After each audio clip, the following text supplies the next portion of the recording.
La commune est l'échelon territorial préféré des Français.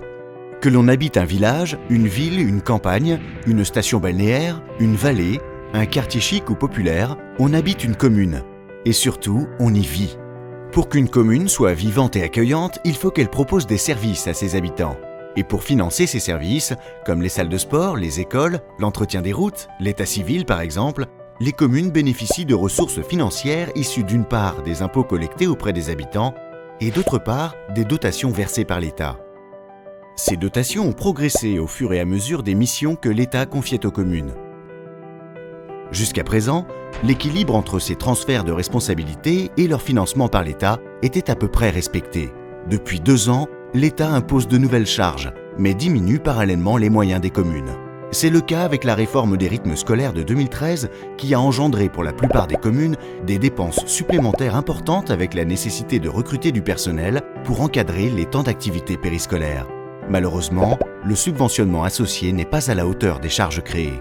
C'est également le cas avec le transfert vers les communes de l'instruction des permis de construire, qui auparavant était réalisée gratuitement par les services de l'État. Les communes et intercommunalités sont conscientes de leur nécessaire contribution aux réductions des dépenses publiques. Mais les maires de France, qui gèrent en bon père de famille le budget de leur commune, ne souhaitent pas être les seuls à participer à l'effort.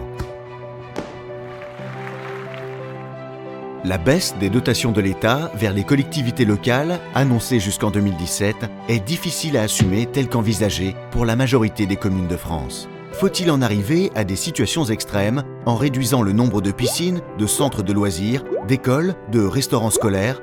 Parce que l'on ne pourra plus assumer l'entretien ou les salaires des employés. Ce sont 30% des dotations de l'État qui vont disparaître dans les prochaines années.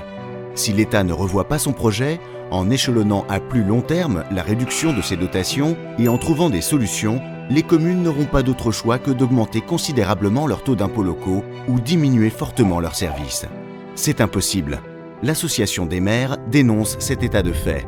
Elle est d'accord pour inviter les communes et les intercommunalités à poursuivre les efforts, mais souhaite une collaboration réaliste avec l'État, afin d'éviter aux communes, aux intercommunalités de France et aux habitants d'être les victimes d'un changement radical qui s'annonce dès maintenant.